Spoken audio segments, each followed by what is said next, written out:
Hi, everyone. Today I'm replaying a podcast where I'm being interviewed by Ryan Jordan of Backpacking Light.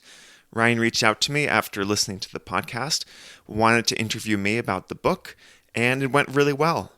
I especially appreciate Ryan's long introduction in which he shares a lot of his own thoughts and concerns about the concept of living something like dirtbag-rich in the modern era with all of its economic challenges.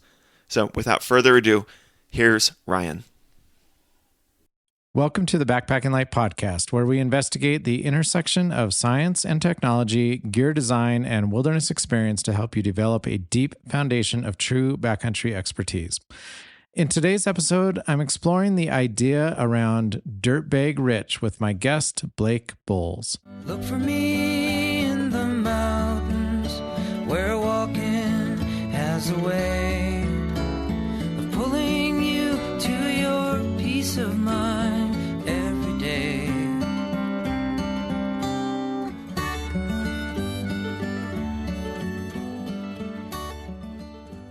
Hello, everyone, and welcome back to the Backpacking Light podcast. I'm your host, Ryan Jordan. In outdoor culture, the word dirtbag has always carried a strange kind of respect. It was never considered to be an insult, at least not entirely. In climbing, the dirtbag was the person sleeping in the back of a truck near Camp 4 in Yosemite National Park, stretching a meager stash of rice and beans for a week's worth of meals, waiting out bad weather, chasing good conditions, and organizing life around rock, movement, exposure, and the next big wall route. In thru-hiking culture, the dirtbag shows up a little differently. We commonly identify dirtbag thru-hikers as so-called hiker trash, living out of a pack for months, hitching into trail towns, binging on pizza and ice cream and gas station snacks, wearing clothes that had long since given up any claim to social acceptability, and finding a kind of freedom in having almost nothing to manage except for miles, calories, weather, feet, and of course, morale.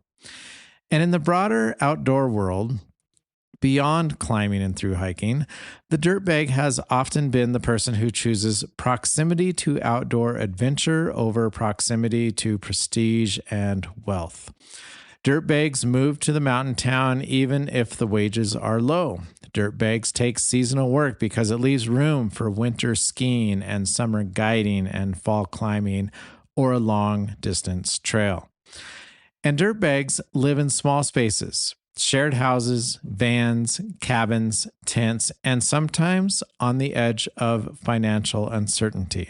Not because poverty is noble, but because access to wild places, time outside, and the freedom of movement are worth something that conventional economics does not quite know how to measure. Historically, we tend to think of dirtbags as people who have stepped outside the normal economy. They are underemployed or marginally housed or materially poor, and often deeply committed to a single pursuit: climbing, hiking, skiing, paddling, surfing, even just wandering. Sometimes we admire them, sometimes we dismiss them, and sometimes we envy them. But almost always, that word dirtbag suggests some kind of trade-off. Freedom now, security later. Maybe. Adventure now, stability deferred, and that stability might be deferred possibly indefinitely. And that's what makes Blake Boles' idea of dirtbag-rich so interesting to me. Blake is not arguing for poverty. He's not romanticizing irresponsibility, and he's not suggesting that everyone should just quit their job, live in a van, and build their life around an endless succession of outdoor objectives. Instead, Blake is asking a more nuanced question. What if that old dirtbag instinct, that instinct to reject excess, protect your time, live simply, and organize your life around direct experience, what if that could be separated from the parts that were unsustainable? What if you could keep the freedom to adventure, but add enough financial competence to reduce precarity? What if you could live near trails, rivers, mountains, climbing areas, ski lines, or public lands, not as an escape from responsibility, but as a deliberate choice in lifestyle design? What if the good life is not organized around a bigger house, a more elaborate vacation, or a retirement plan that postpones aliveness until your body is older, but instead around the ability to get outside often, move through wild landscapes, and build a daily life where the outdoors is not a reward but a rhythm? In this conversation, Blake defines dirtbag-rich as this middle path between two extremes. That full dirtbag lifestyle where savings and security may be sacrificed for freedom, and then the conventional pursuit of wealth, where freedom is deferred until retirement, if you even get that privilege. Blake's framework is built around three resources: time, money, and purpose. Not money alone, not adventure alone, but a deliberate balancing of all three of these. These ideas are important because many of us in the Backpacking Light community already understand the backcountry version of this equation. We know what it means to carry less in order to experience more. We know that a lighter pack can expand the terrain we're able to travel through, the miles we can walk, the comfort we can preserve, and the margin we have for things like weather and fatigue and uncertainty. We know that adding more stuff in our pack does not always make us more secure. Sometimes it just makes us slower or more encumbered and less free. And many of us are wrestling with the life version of this same problem. How much income is enough? How much house is enough? How much career status is enough? How much future security are we willing to buy with present day exhaustion? And how much of our time outside are we willing to defer until some later decade when our needs, our backs, our ambitions, our relationships, and our obligations may all look very different from what they look like today?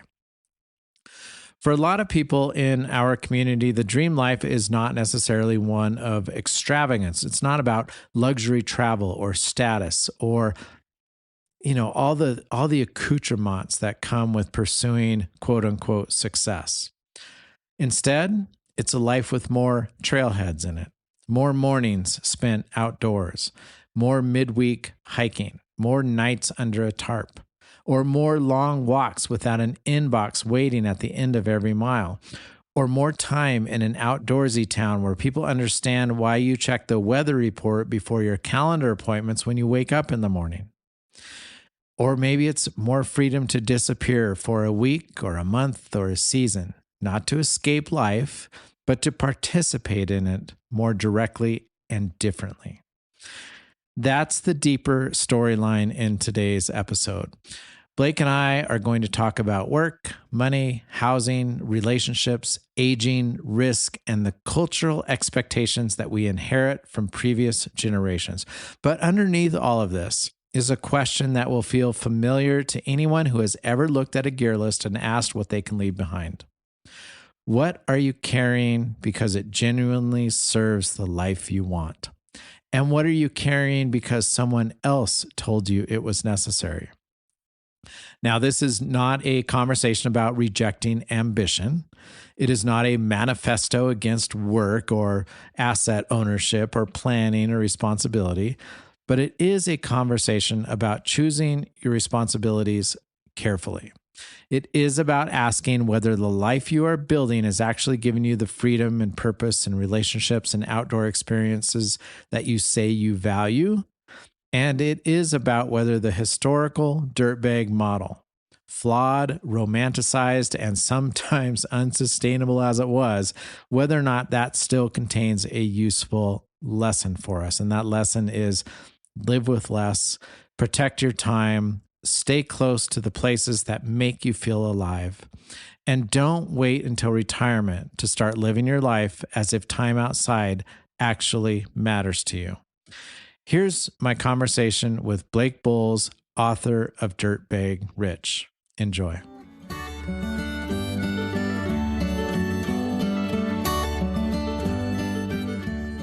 Blake, welcome to the Backpacking Light podcast. It's good to be here, Ryan. Thanks. I'm really excited to talk to you about this topic. And in my introduction, I summarized some of the issues and challenges we are facing as a society today. And I want to explore some of that context in the themes to discuss today. And I think we're going to be talking through everything from money to psychology to career and status, relationships, and maybe even some philosophy. But let's get right into it. And I want to ask you a question specifically is, how do you define the dirtbag-rich lifestyle? I define it as a middle path between being a full-on dirtbag, just no savings, probably sleeping in a bag in the dirt in order to do what you love outdoors, and the conventional pursuit of riches and security and comfort, which is kind of the standard American or Western European approach. And for me, it's something that balances out these three resources: time, money, and purpose. Whereas the normal approach really focuses on making money for most of your adult working life so that you can cash that in the form of time and purpose upon retirement, this mythological thing we call retirement. And I'm saying time, money, and purpose should be valued equally now in your working years. And that's what I try to flesh out, both practically and philosophically, in Dirtbag-Rich. In terms of wealth, we equate wealth to resource, and that resource is either cash that we earn or spend, or it's assets that we own. That's the conventional, I think, first world centric view of wealth. So, in what way does wealth, this kind of wealth, play a role in the dirtbag-rich lifestyle? There's time wealth, and that means having free time, but also having time flexibility with regard to your mode of employment.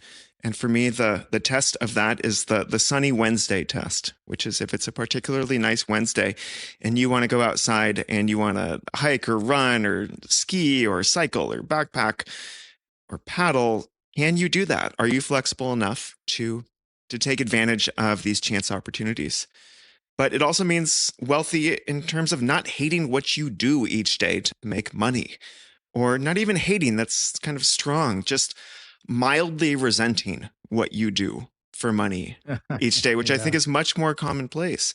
And that's what I'm calling purpose. You need to have the sense of purpose, not just in, oh, I get to do cool stuff outdoors, or I get to spend time with people who I love in my free time, but also I'm doing something that is at least a bit important and clearly valuable to myself and others on a day-to-day basis. And that's what I think of as having it all.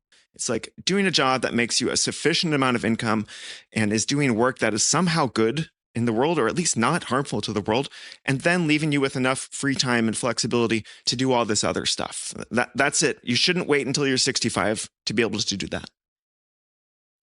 I was having this conversation with our CPA, and we've switched CPA firms through the years because there's a definite trend among digital software companies to scale volume, right? And automate and do all these things. And my CPA was asking me, what things during the day do you resent? So it's really interesting that you brought up resentment. And one of the things I said was bookkeeping. And he said, okay, our bookkeepers love bookkeeping and they don't resent it. And that's when I knew that, okay, here's an opportunity for me to provide someone with some work to do things they love and shed some of the things I don't love so that I can do the things I love, like sit here talking to you. And it was really interesting to hear you say the word resent, because I think that has some connotations in how we pursue a happy life or a life where we thrive is what we are spending our time on something that, gives us purpose. I think that's really important. I think we have a lot to learn from your new CPA. So back to the money side. So there is an argument. I don't know if it's an argument. I think it might be an objection or a barrier or friction for people to pursue this kind of lifestyle because they don't feel they can accumulate financial wealth or accumulate assets. What do you have to say to that person? Maybe that's true. It's about what's coming in and what's going out. There's a lot of great information out there about how to spend less money, how to be thrifty. I am generally in support of all that. I think when people say stop buying coffee out and, save $6 each day, I think you're kind of, you're playing small beans there. Yeah.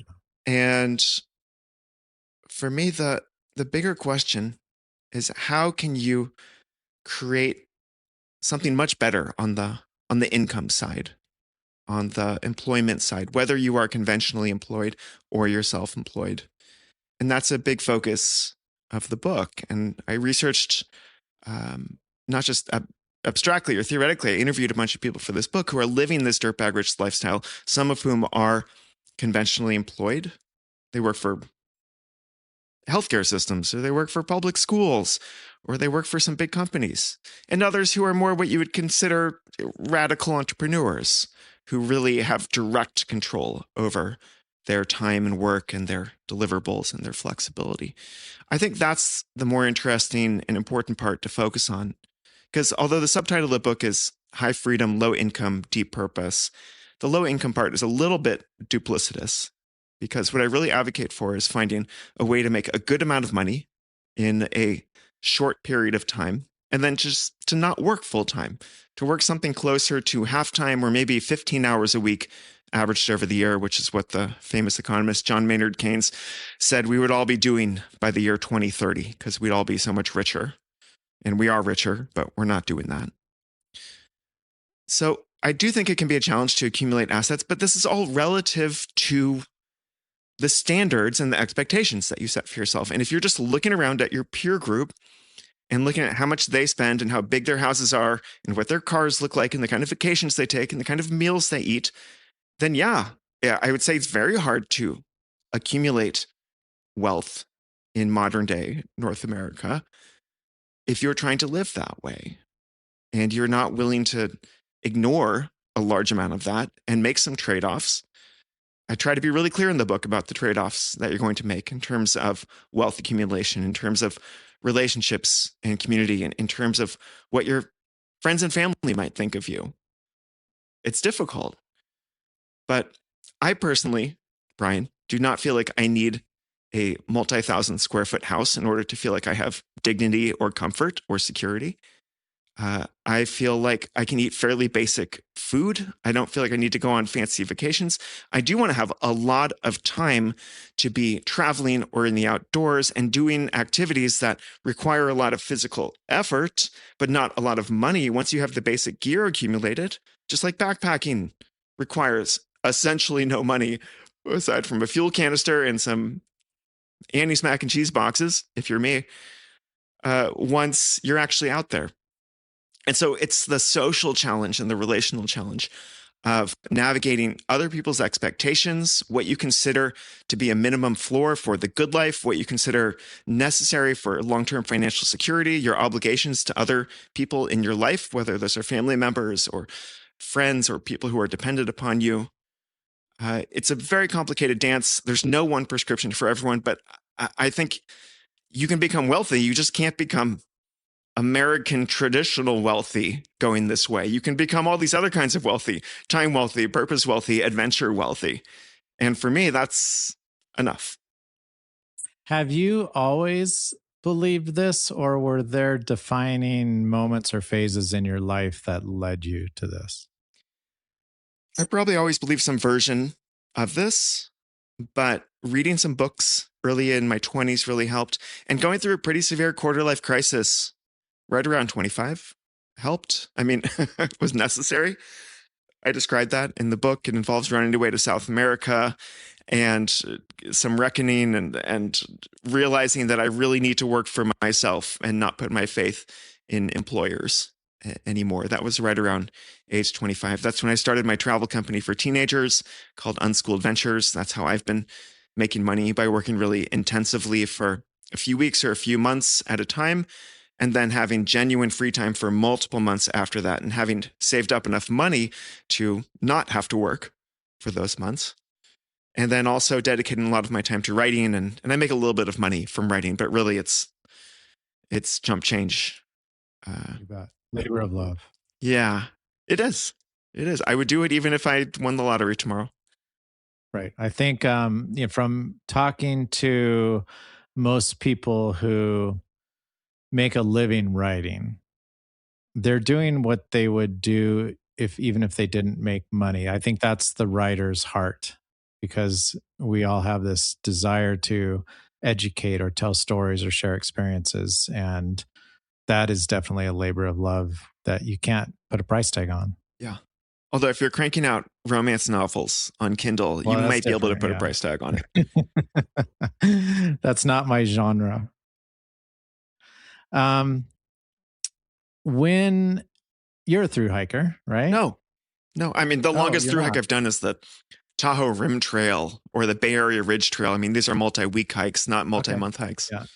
Yeah. Still, when you're out on, a trail like this for a week or more, do you feel disconnected from modern society in a way that gives you any kind of anxiety?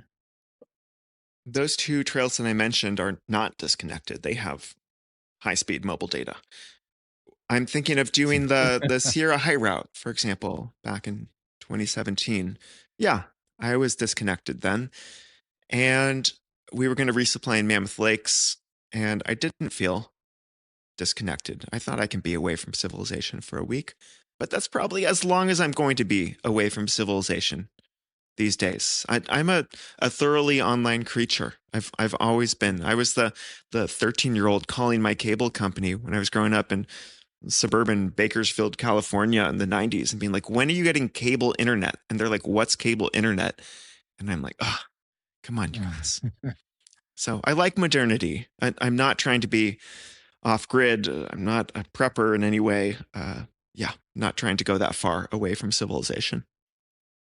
What is it about modernity or urban living that you feel allows the dirtbag-rich lifestyle to flourish? Because I think we're starting, and I can't tell if this is a movement that is occurring because of the internet or if it's just more visible because of the internet. Like people flocking back to cities? Flocking back to cities on the one extreme, and then the other extreme, disconnecting from modernity and living simpler and, so to speak, a dirtbag lifestyle. It's funny. I think city and suburban people are the ones who end up becoming dirtbags. I think this whole notion of being dirtbag rich, or these adjacent lifestyle movements like digital nomadism or minimalism, I think these are all very modern creations, and they're very downstream of transportation becoming much cheaper, commercial flights being deregulated in the 70s, the information and internet revolutions allowing us to go farther away but remain connected. And I'm just going to stop there, actually. I want to talk a little bit about opportunity. I was watching an economic forum last week, and our pal Elon Musk was speaking at it, and he mentioned that we are in the midst of one of the most significant shifts in the human race and its evolution towards artificial intelligence, and how much that represented an opportunity for all of us. Now, when I got done listening to him, my immediate thought was the opportunity that is accessible to people like Elon Musk is a very different level of opportunity because of the potential for people in that position to gain further or accumulate further wealth, influence, and power. And for the rest of us, I'm wrestling with the idea that this AI revolution is going to create opportunity and lead to more options to, so to speak, live a dirtbag rich lifestyle, or if it's going to reduce those opportunities for people because of their limited opportunities for further employment. So what do you have to say to that? Oh man, you didn't prep me for this one, Ryan. I'm not going to weigh in too heavily on the AI question. I would like to give a personal anecdote, which is I feel very AI proof because I decided early on that I wanted to work with teenagers in some sort of educational capacity. I read some books about the American public school system. I said, oh, that seems like a hornet's nest I don't want to get involved with. And so then I went looking into these alternative and experiential education and outdoor education routes and ended up discovering that I like taking groups of teens on long trips and doing gap year type stuff. And that is something that no AI that I am aware of at this moment is going to take away from me at any point soon. It's a very hands-on human service, taking a group of other people's teenagers abroad for multiple weeks, navigating these relationships and these feelings and safety and risk management concerns. And so I personally feel rather unaffected by this question. Even as a writer, I don't feel that affected by it. I've dabbled enough to know that the human touch is still irreplaceable and invaluable. Broadly speaking, people living in cities, people using whatever new information technology tool is being developed, I don't think that this precludes anyone from having a deep relationship with nature and being able to get out into nature for extended periods of time. I actually think that they almost go hand in hand in the way that you look into the far future. It's actually kind of an optimistic situation for me thinking about wilderness and open space in the future as more and more people concentrate into urban areas. That leaves the potential for more open spaces and wildernesses to be preserved. And if agriculture can be done more intensively, fantastic. I'm into that. Also, when people spend more time in cities, that's just where this feeling of disconnection from nature arises. I always felt that so profoundly. I never wanted to live in big cities. I always felt that a place like New York City felt incredibly alienating to me. It was actually that trip to South America, the quarter life crisis trip, where I discovered Buenos Aires, Argentina. And that was the first city that really felt like a big city I could spend more time in. I would later realize that Buenos Aires is just kind of modeled after Barcelona or Montpellier in France, these kind of Mediterranean Spanish and French and Italian cities. And my love affair with Europe overtook the love affair with South America. I also discovered partner dance. I got into Argentine tango first and then eventually into these other forms of partner dance. And you got to be in big cities to find enough people to dance. And so that's been an ongoing tension for me, coming from a small town, mountain town type background and wanting to be far away from cities in my 20s. And then eventually realizing there are some things that only cities can provide. I go into cities, I go to dance, I go to have these experiences you can only have in cities. And then I get out of there as quickly as possible and get back into nature. And actually that flip-flopping, that pendulum swinging between wilderness and city somehow feels sustainable to me. And the cities are where you can find the work that allow you to earn enough money in a short period of time to be able to go off and take these travel and outdoor adventures. So it all feels like it could harmoniously work together. Yeah, I totally agree. I feel this tension as well. I like cities for their cultural and financial opportunity, but I'm a remote cabin in the woods kind of guy for much of the year, and that's my preference. That's probably because I'm an introvert, but at the same time, I do get socially and culturally starved living in rural areas. Absolutely. Let's transition to Unschooled a little bit. So this is your financial project, and I'd like to understand a little bit about how you came up with the idea, what its vision is, and how this how this works with your life tempo in terms of a job, because it's obviously not a 40-hour-a-week job. No, I've calculated that I work about 15 hours a week, just distributed over the year. It's called Unschooled Ventures. I started it in 2008, and I've been taking teenagers who don't go to school, many of whom call themselves unschoolers, which is kind of a subdivision of homeschooling, on these 4 to 8 week international adventures. Some of them are more travel around as a group. Like last year, I took a group of 13 teenagers with a good friend of mine as co-leader around Greece and Turkey for 6 weeks. I'd never been to Greece or Turkey before. Or sometimes I run more retreat style programs, like a writing retreat at a youth hostel that we rent out in its entirety. Or another example from last year was going to Brussels, Belgium for just 10 days to run something called Gap Year Launchpad, and preparing this group of 18 to 21-year-olds to travel independently long term, and then sending them out into Europe, giving them Eurail passes and saying, go forth and travel independently, like in the olden days, children. And they did it, and it was great. Really good stories came out of that trip.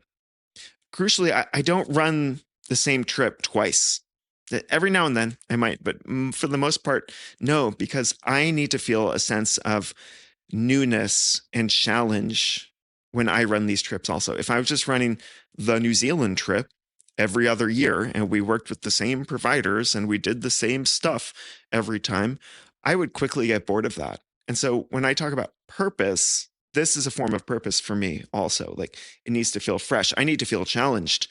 And so when I took a group to Greece and Turkey, having never been to either one of those countries before, I was experiencing some very interesting challenge as a trip leader. I was doing it within my comfort level, since I'm caring for other people's minors. But that is all part of the equation for me. And in terms of finances, the first time I ran one of these trips in 2008, I took a group to Argentina for 6 weeks. I walked back with $4,000, and I was like, oh my gosh, I've discovered the secret to life. Really, because when you're 26 and you just made $4,000 and you didn't have to pay for anything during that 6-week period, it's just like, ooh, incredible. I would have earned the same amount of money working for someone else's gap year company, but working twice as long, 12 weeks. Yeah. And so to me, I had unlocked something at that moment. And then quickly I figured out how to make the group size a bit bigger and to balance the budget a bit better. And eventually I got to this point where I could earn $3,000 to $5,000 per week of travel that I was taking a group there. And for me, living a pretty low income lifestyle, almost never paying rent 12 months out of the year, maybe 6 months out of the year, that was enough money, plus a little bit of money from book sales over the years to not only let me pay my bills, but to save a good amount of money, to save sometimes 50% of my income each year. And there's this magical sweet spot in the US economy and in most Western style economies, where if you make above the poverty line, but not that much above the poverty line, then you get taxed actually not that much. You That's right. qualify for actually very high subsidies for things like health insurance. Yep. And if you are able to just keep your expenses really quite low, then you can save a good amount of that. You can get very, discounted, subsidized costs on some very big ticket items. The big thing is rent. I have solved that by really enjoying traveling around, visiting people. I run a travel company that covers my housing expenses for a certain number of months out of the year. I understand that this is not desirable or reproducible for everyone else, but that's why I interviewed a couple dozen people for the book to see how everyone else is handling these very practical cost of living challenges. Yeah, let's talk about housing because I imagine I've listened to a lot of the episodes of your podcast, and they all have different strategies. You obviously have one here. My strategy is I'm pretty stable in a particular location. We own our home, but it's very small and expensive and in low overhead. So that's been our approach to it. What are some other creative solutions that some of your guests have pursued? There's some climbers who did the van life thing for a while, then got tired of it, as pretty much everyone does. And then they decided to get a cheap fixer-upper house in some sort of climbing destination town like Moab. Someone who I interviewed named Kaya Lindsay, who has this great YouTube series called One Chick Travels. She got a fixer-upper and she immediately filled it up with roommates, and she now hosts dirtbag climbers who are coming through Moab. She's also co-founder of the one and only climbing gym in Moab. And so she's got this incredible community. And she kind of felt like after being a traveler, staying at her friends' places for a number of years, that this is a fun way to be on the other side of the equation too. And of course, all her roommates pays for the mortgage. I interviewed some people who live on boats. I interviewed some people who live abroad to have lower cost of living. And then there are some people who just pay rent like normal, but they just find a way to not do it all the time. Another interviewee, Hannah, she is a speech language pathologist for Seattle Public Schools. She discovered in her employment contract that she's entitled to 1 year unpaid year off after every 3 years of full-time employment. And she loves bike packing. And so she spent her first full year off cycling all over the world for 11 months. She told me she spent, I think it was roughly $30,000 on those 11 months of travel. And then she is now back in Seattle working again. And she's already planning her next full year of cycling all across the world. And she has an apartment in Seattle and she just rents it out when she's gone for that year. So, I personally don't feel that unmoored when I don't have a permanent residence. I like to have one every now and then, but there are other people who really do. And I want to honor and respect that. And also say, if you're going to be paying full fair rent or you're going to be getting a mortgage with 7% interest, then that's going to really limit your options. So trying to find the middle path here. What do you say to people who believe that home ownership and ownership of real estate assets are a critical part of long-term care as they age? Certainly could be true. I think that it's probably not a fun situation to be low income, low savings, and a full-time renter. And I mean, this gets into the bigger question of long-term security and thinking about long-term finances, Ryan. And as I say right on the first page of the book, I say, I have 3 safety nets. The first one is my relationships. The second one is my health. And the third one is my savings. And really, they're in that order. It's a hierarchy. And when people say, well, what are you going to do in the future when you're old and your body doesn't work like you want it to anymore?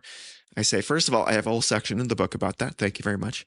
Second of all, because I genuinely enjoy living communally, living with roommates. I was part of this big, crazy student cooperative house in college for 4 years. And I like sharing space with people. That's an interesting and meaningful challenge to me. I will probably just move into a friend's place at some point. That's my plan. And can I afford to pay for a room rental in someone's house? Absolutely, I can afford to do that. Can I show up and be a good friend and a cook and clean up the kitchen and help with whatever? Yes, I can do all of that. And so that's my approach. I don't think that you need to have your own big castle. I use the word castle tongue in cheek, but like the average size of American houses has gotten so much bigger, definitely in the past 100 years, but even in the last 50 years. The idea that if you have kids, each kid needs to have their own room is still a fairly novel concept, historically speaking. And I just look at the size of the houses that a lot of retired people have these days and look at how much unused space there is in there. And I'm like, there's one solution to the housing crisis right there. But if you don't feel like you can share space with people, if you feel like I need to have all this space to have this privacy, to have this sense of security or calmness in my life, then that is, just realize that's a trade-off. That's a limiting factor. And it's a really difficult, like for me, I'm in my mid 50s. You're how old? 43. 40s. Yeah. So for us, our parents' generation enjoyed an unprecedented economic boom in America and went the direction that was the default direction, right? And so I look at that generation of people who are aging now in their 70s, 80s, maybe even 90s, and the thought of the generation, the thought of living with roommates to save money so that you can be richer in other ways is foreign to them. And I always found that to be curious because of the lock of the psychology they have on wealth as assets and finances, and the ability to turn long-term assets into paying for long-term health care or whatever the case. Paying for a nurse to come and take care of you in your big mansion. In your giant house. Yeah. It's unsettling to me because I think that, at least for our generation, I think this is one of the friction points, is that this generation before us has been a model that we've been having to fight to some extent.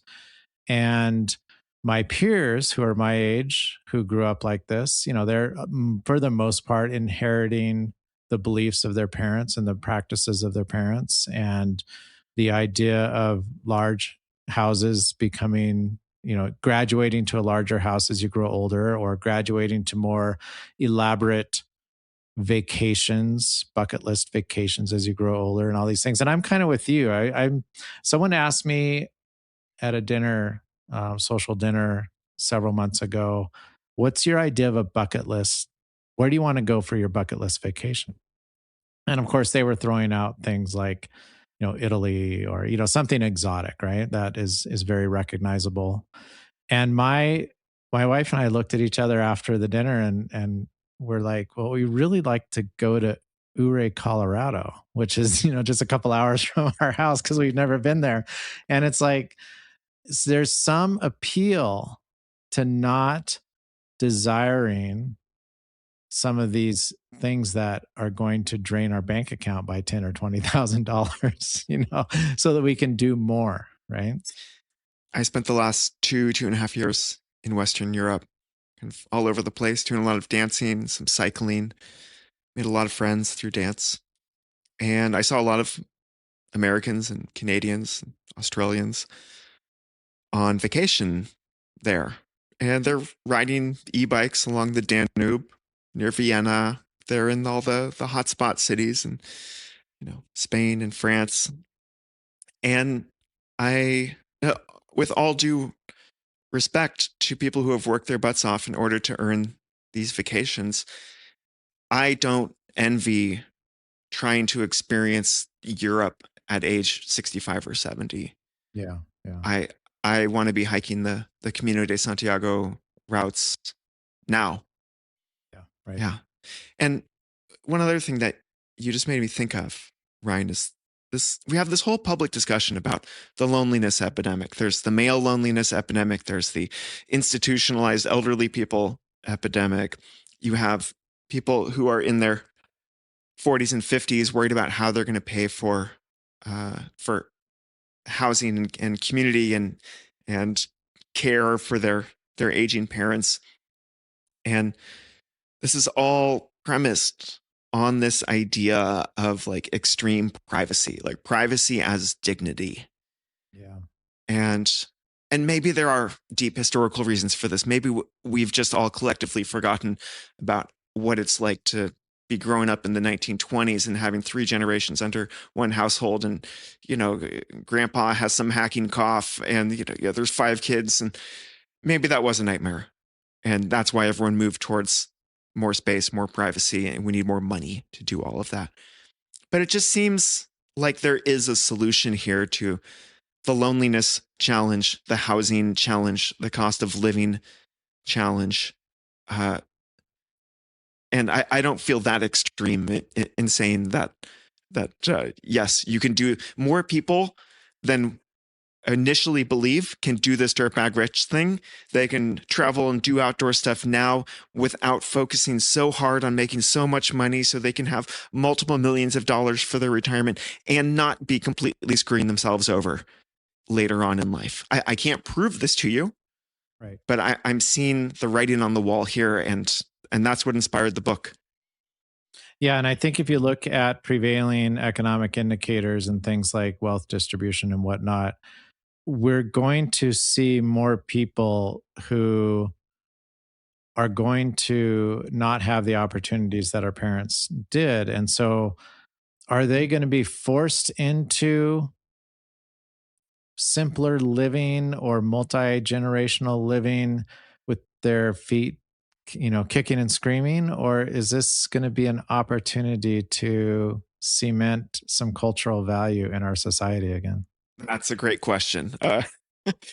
If it feels like you're being forced into it, then it's going to feel like deprivation. And Yeah. there's going to be resentment that comes out of that.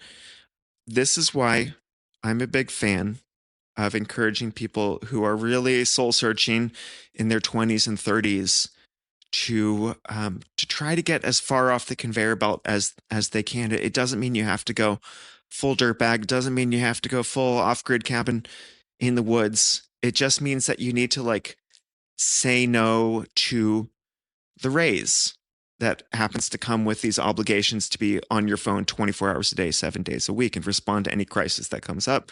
That's what Claudia Golden, the Nobel-winning economist, calls greedy jobs. They're greedy for your time. It means you need to be willing to say no to what your friends think is really cool. Let's all go to Burning Man and go to this camp, and it costs $5,000 to do all this stuff together. You're like, that could be cool. There's also this other wilderness area adjacent to the Black Rock Desert in northern Nevada, and we could go there for a week and we could spend $200. Just being able to put up those boundaries, have these creative ideas, be a bit charismatic, and convince people to recreate in these other ways, on top of the challenge of not just signing up for as much housing as you can afford. That's the hard part. I really think it's a social and relational challenge more than anything else. We like to point towards economics, we like to point towards cost of living, but a lot of this comes down to who your friends are, what your expectations are, what you think the good life consists of. And the sooner you can alter those ideas, the less pain and deprivation you will experience in the future if the economy does not continue booming and all ships are rising with the tide. I echo that tremendously. I think finding people who share these values is a huge challenge. But when you do, that is so enriching. Yeah. It really opens you up that's the to secret. Opportunities. Yeah.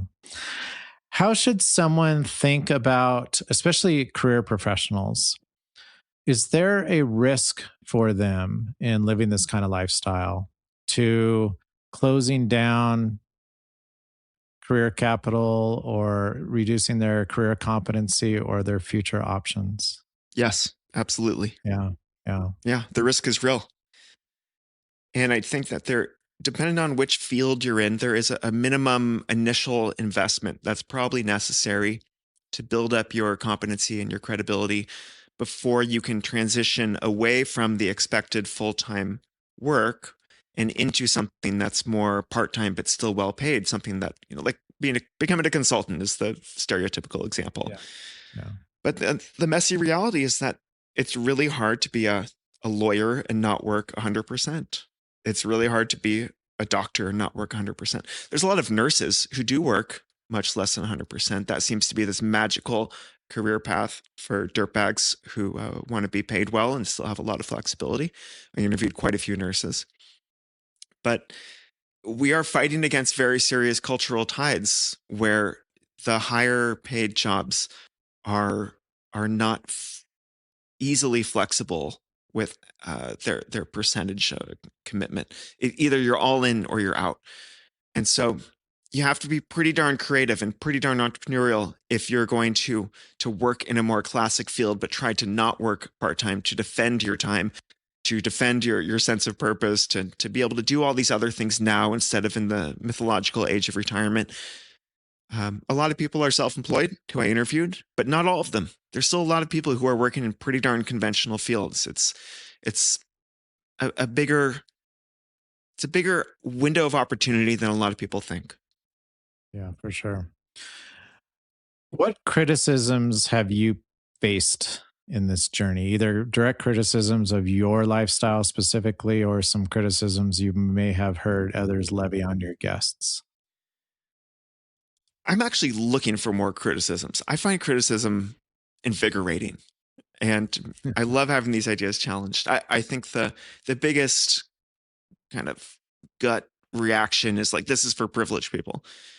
And I say, listen, privilege helps with everything. That's literally makes everything easier. Are the people who I interviewed, do they come from families that are more likely to have been able to pay for their higher education outright so they don't have student loan debt? Yes. Do they come predominantly from backgrounds where they have not been like systematically discriminated against? Yes. But maybe beyond those two disclaimers, people come from pretty darn diverse backgrounds. And I actually was really careful in my interviews to screen for generational wealth and to make sure that someone's magical dirtbag-rich life is not being covertly funded by a wealthy spouse, for example. Not that there's anything inherently wrong with any of this, but it's just, it kind of skews the perception for this exact reason. And so the privilege critique holds a little bit of weight, but that is a critique that applies broadly across so many other realms of life to be not so impactful to me. Yeah. That leads into my next question, which is, if you were to counsel somebody who's considering a lifestyle like this, what kind of person would you counsel not to pursue it? Oh, it's all about risk tolerance. Yeah. Yeah. And so, well, let's go back to like that roommate example.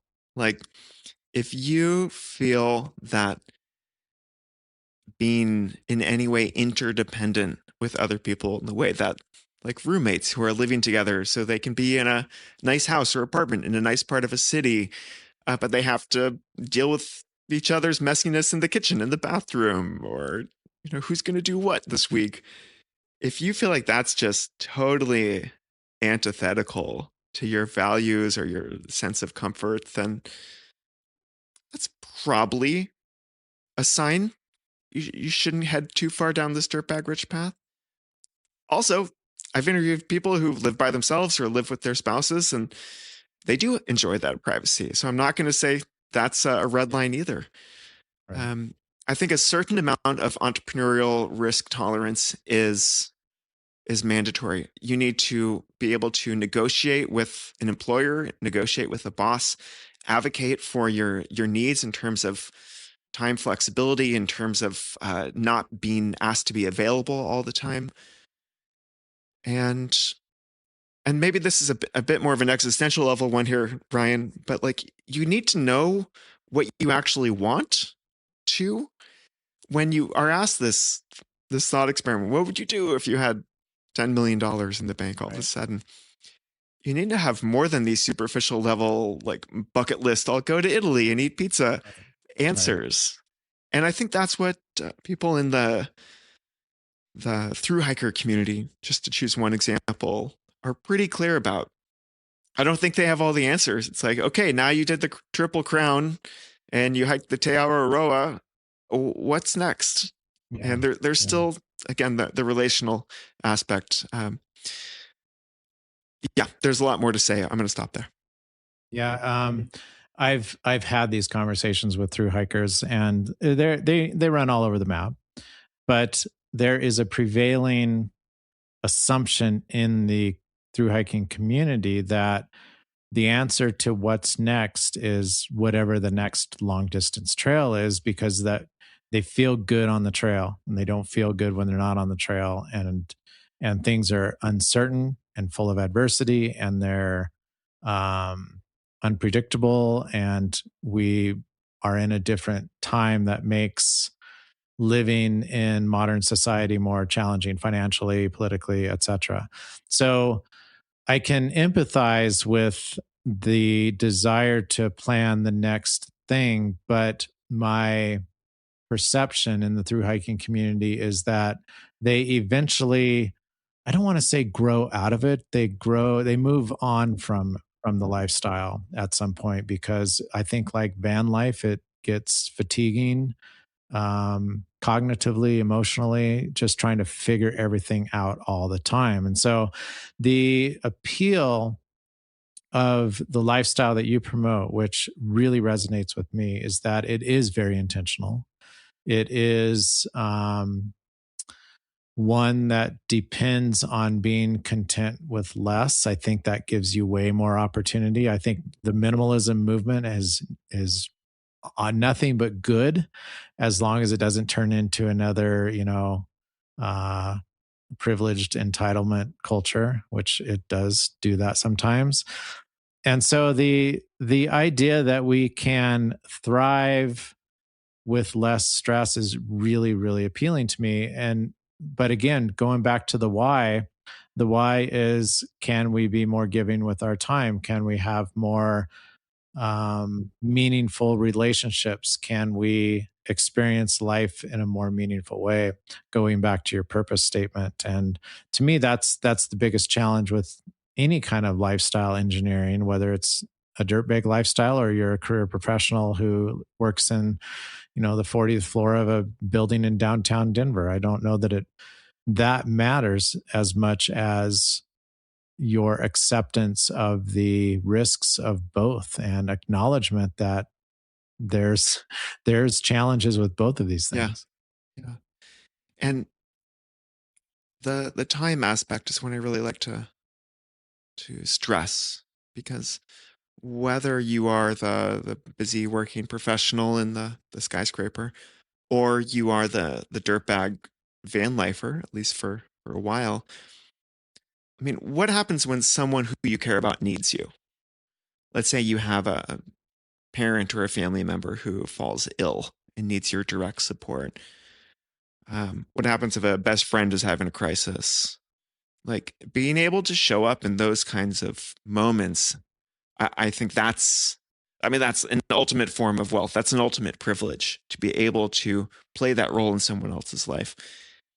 One of the interview subjects for the book, Diana Grijalva, who's a pretty hardcore climber and has lived and traveled all over the world. Something she told me in our interview was, when her grandpa was dying, she was able to drop everything and immediately fly back and support her family for multiple weeks, if not longer. And she credits that to the flexibility of her work. She's an outdoor educator and a guide. Her work and her lifestyle, and the same flexibility that she uses to do what other people might consider self-centered or indulgent or hedonistic, to just be out in the outdoors and climbing and hiking and traveling to all these foreign places. She uses that same flexibility to be there for other people. And to me, that's when you've got it all. And It's a powerful testimony. Yeah. Yeah. And I think that's a very hard level of wealth, of time wealth, to come about when you are playing the normal wealth accumulation Absolutely. game. Yeah. So Yeah, that's actually a way in which you can be financially super well off and relationally really quite poor. Yeah.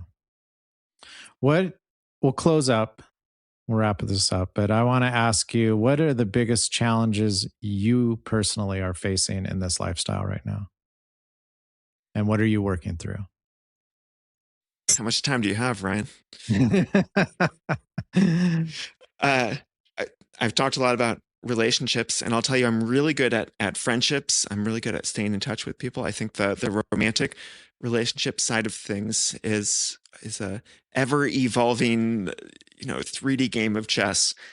And I have this strongly held quasi-romantic, idealistic belief that a committed, loving, long-term relationship can coexist with a high degree of geographic freedom, and that space, physical space, even being far across oceans from someone who you love, can lead to deeper feelings of connection upon reunion, and meeting other people who feel or even have the same irrational beliefs and hopes as me has proven a bit more challenging than I hoped it would be. So it's an ongoing thing for me.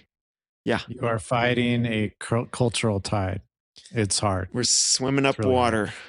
Yeah. Upstream. My wife and I have been together for 35 years, and we started out in a long distance relationship, and it gave us perspective that I can share with almost nobody, because we wrote letters. This was before email. We have all of our letters. We wrote pen and paper kind of thing. And that's how our relationship flourished. And then, when we had time, we traveled across the state to see each other and spend time together. And by the time we actually came together and started living together, we were miles ahead of our peers in this area, because the focus of the relationship was not on convenience. It was so intentional. Yeah. And that is one of the things I see with the challenge with a lot of these, the challenges you face in a mobile or nomadic lifestyle is people are willing to put the intention in, but when you're not, and your expectation is a conventional relationship and that modern culture expects from you, I just don't. I see it as a very big challenge. And so I empathize with what you're going through. And just to tack one more thing on there, there's this great book by Meg Jay called The Defining Decade about your 20s. And she's a therapist, works with people in their 20s. And something I picked up from that book was this idea that when young people get together for reasons of economic convenience or survival, it's like, I can't afford to have my own place. I can't even afford to have my own Netflix account. Can we share everything? Yeah. That can be a very compromising influence on the quality of a long-term romantic relationship. And so I think that adversity in this sense can actually breed, a deeper level of connection and resiliency in a relationship. Good. Yeah. Well, Blake, I appreciate your time. Tell me a little bit about where our audience can find and follow you. Well, physically, in May 2026, I will be cycling my bike through Colorado, Utah, California, and then eventually up to Oregon, Washington, and BC. And actually, we'll be giving some book talks along the way. It's all on my website, blakeboles.com. And for the book, you can find Dirtbag-Rich anywhere. I say buy it from a local bookstore that you like or order it online. It's all good.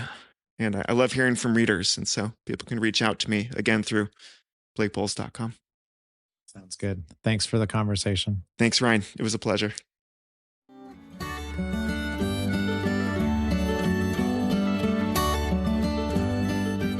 That will do it for today's episode of the Backpacking Light podcast. You can find the show notes, including the episode outline and additional resources related to today's discussion at backpackinglight.com/podcast. Please consider supporting this podcast by becoming a Backpacking Light member. Membership provides access to 25 years of archives from our community forums and article database and online course library. Become a member today at backpackinglight.com/membership. Finally, if you remember nothing else, remember this: pack less, be more, because lighter is better. Happy trails, everybody.